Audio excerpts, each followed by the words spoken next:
Yes, nahiya ako kay Senator. Kanina pa raw siya ag-antay.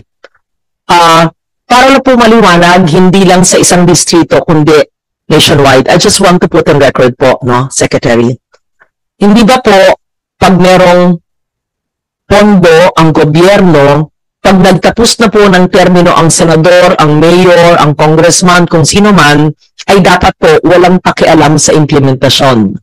Hindi ko na po sasabihin yung pangalan ng distrito o yung tao, pero para po maliwanag sa lahat, dapat po June 30 stop na po.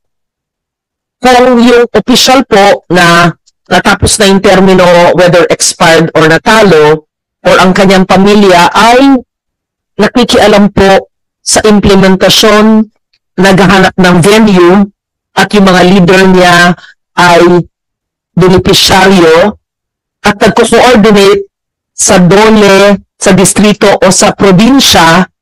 Just on record po, ito po ay allowed, legal, o usual na nangyayari kasi tinawagan ko po kayo nung isang linggo, pasensya na po kung medyo hyper po ako kasi nagulat po ako na may dating opisyal na nagpapa-implement po ng dole, hindi na po siya opisyal at naghahanap ng venue sa payout. Oo. Ay, hindi senador. Dating congressman. Nagulat ako. Sinabi ko sa inyo, hindi po to fake news. Binalidate pa nyo, totoo po, no? Na hindi. Pakilagay lang po ang record para po hindi mangyari ito maskisan po sa Pilipinas. Mr. Chairman, ang implementasyon po ng TUPAD program or any other program of the department is always based on the guidelines, irrespective po kung sino yung lumalapit dahil kailangan po naman na mapakita namin na yung pondong inilalaan nyo sa darating na panahon, napupunta po sa dapat na mapag-ukulan. Irrespective po, hindi po kami makikilahok dun sa mga usapin, may kinalaman sa mga bangayan or whatever. Ang importante po sa amin, ipatupad ang programa based on our guidelines dahil lagi po kaming sinusuri, hindi lamang po ng COA, tinitingnan din po ng BBM at saka ng ARTA, how do we conduct ourselves in the management of funds, public funds for that purpose. Kaya po, hindi po namin pahihintulutan yung ganong klaseng sitwasyon. Yung na-report ko po sa inyo, na-validate po nyo na talagang may plano po yung probinsya na staff ng DOLE, pero ayoko yung i-fire, baka lang mali ang judgment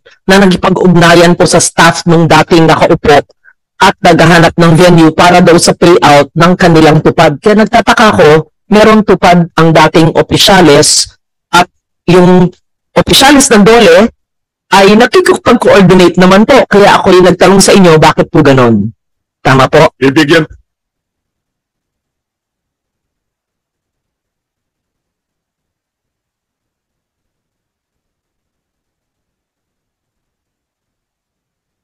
Inamin po yung pagkakamali.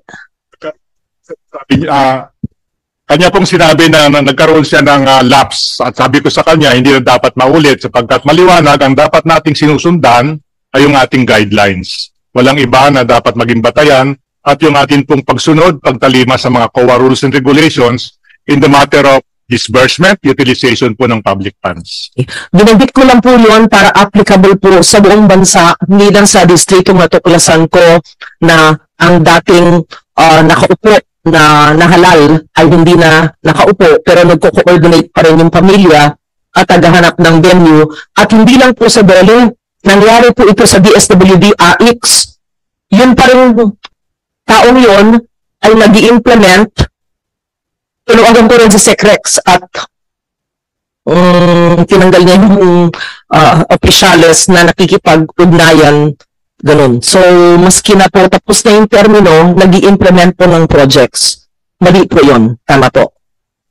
Okay.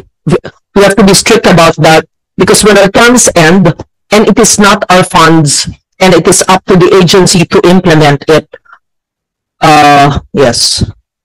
Well, dun sa public funds na pinagkakatiwala sa department. Po, dapat po public places po, di ba? Hindi po sa bahay ng mayor o congressman. Natatawa kayo. Meron pong naganap na payout po. Hindi po ng DOLE, ng ibang ahensya ng gobyerno sa bahay po ng dating nakaupo na hindi na po nakaupo. Bawal po yun. Dapat po public place. Tama ba ho? Okay. Hindi ko na babanggitin, obvious ba kung saan yung natuklasan ko? Hindi na. Obvious ba? Saan ba ako nagmamasid na distrito? Yeah. Radio. Or A.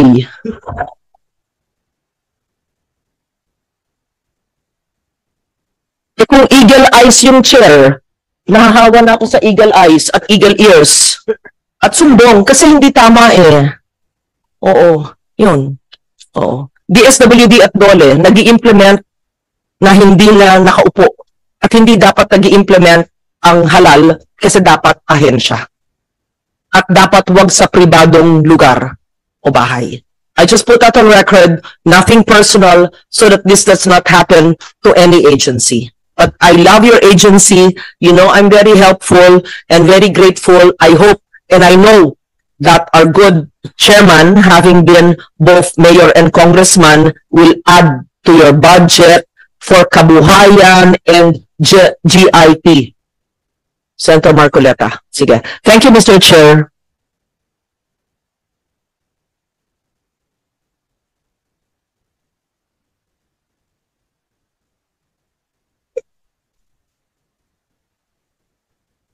Makapagtanong pa ng konti sa TESDA. Secretary, I'm interested doon sa mga farm schools. Ilan pong farm schools ngayon ang accredited sa TESDA?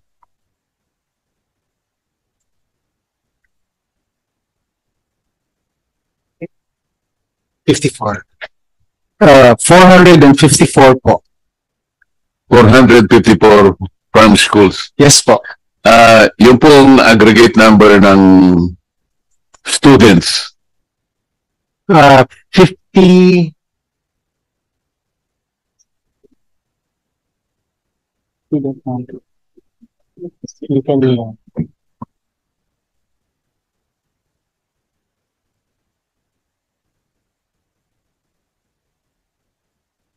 For 2024 po 59,000 ang nag-enroll.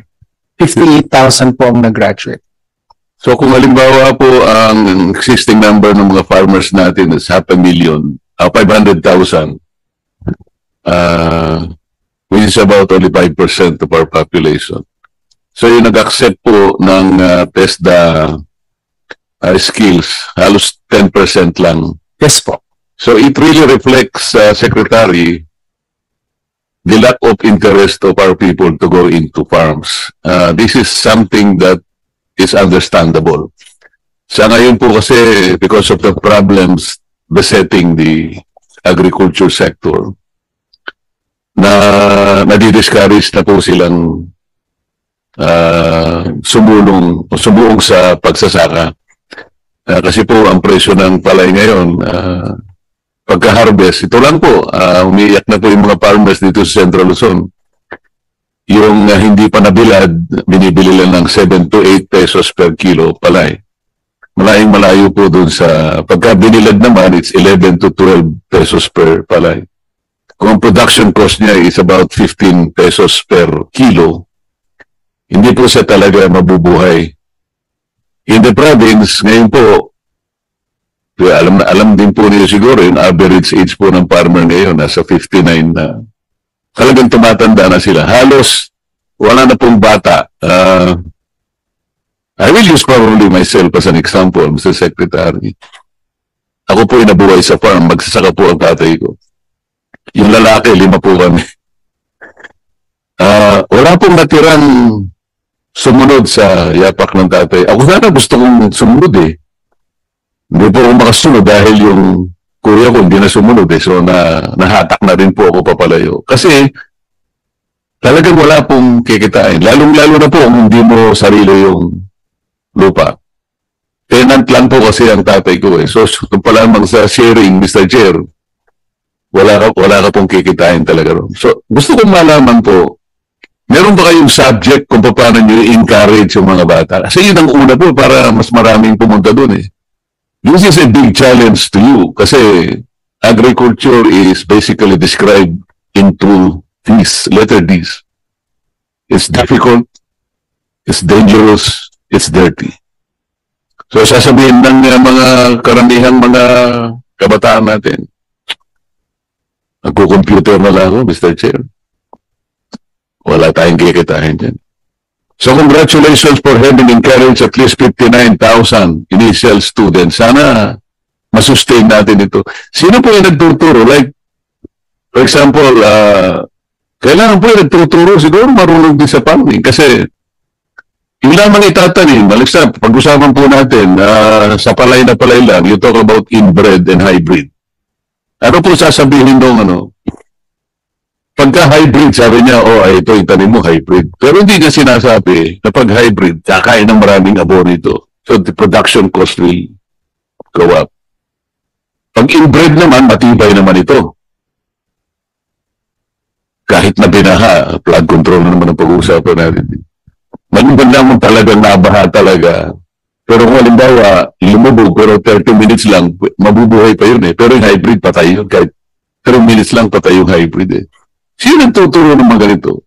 Like soil stabilization, for example. O paano yung application ng organic in combination with the chemical fertilizer? We need to lessen the production cost para kumita po yung farmer. Sa ngayon po kasi, ang isang hektarya, Secretary, karaniwan, hindi ko alam kung ito yung ng agriculture, but I think para kumita po yung farmer, dapat kumita siya per hectare at least 5 tons. That will be between 80 to 90 or even 100 kabans of palay per hectare. Hindi po nangyayari ito eh. The production cost is too high. You need at least 8 bags of chemicals para ma-hit mo yun. Karaniwan 4 tons. So, I am encouraged by the number of initial acceptors to your program. Pero sana masustain mo. This is what we need. So, in the face of these challenges, huwag kang mawawala ng pag-asa kasi sabi ko naman kay Chairman, dadagdagan natin ng 5%. Sila sakto yung 5%. Saktong-sakto, boss. Isipin mo, palay pa lang ang pinag-uusapan natin. If you go to high-value crops, for example, hindi irrigated yung area. Mga lang, magtatanim ka ng lettuce. Gagawin ka ng greenhouse. Di ba? Magastos yun eh. Wala kang irrigation, magtatayo ka ng either wind pump o kaya solar pump. It will cost you a fortune. So yung farmer po talagang bleak yung yung bleak yung future niya. The promise of the clarification law did not come as expected. Talaga pong, so kayo po isa sa pag-asa natin kung maipaling ninyo sa agriculture sa kabila ng napakaraming discourage. So sabihin nyo, huwag silang mawala ng pag-asa. Darating ang panahon, sabi ninyo, itong butil lang tinatanim ninyo, imbes na bigas, ginto ang lalabas dyan. Pag nagawa natin yun, Mr. Secretary, baka maging senador ka ng ating bansa. Marami po ang itatanong kaya lang, wala na po tayong panahon. Mr. Chair, salamat po. Maraming salamat, Senator Marcoleta. Kung bibigyan natin ng 5% yan, siguradong senador na. So, there being no further questions, the budget of the Department of Labor and Employment and its attached agencies, namely NCMB and LRC, NWPC, PRC, and TESDA, is now being submitted for the plenary's consideration, subject to the discussion and the submission of documents requested. Maraming salamat po. Thank you. May I just include that I will remind, with the permission of the chair and the members of the committee, I will amend to increase the GIP, Government Internship Program. Marami pong out-of-school youths ngayon, at saka Andole Kabuhayan, subject to the shortened time of processing and the less requirements targeted sa population na talagang pinakamahihirap farmers, fisherfolk for supplemental income, kamukha sa Cebu, sa Davao, sa Samba, yung mga na earthquake, kailangan may kabuhayan, ganun, o yan, sa amin sa region, marami pa rin mahirap, o supplemental income with the permission of the chair. Ano ba naman yung iilang daang dagdag o OB na dagdag para sa kabuhayan? Maayos po sila mag-implement. Thank you, Mr. Chair. With the support of Senator Marcoleta. Okay, thank you. Thank you. So this hearing is hereby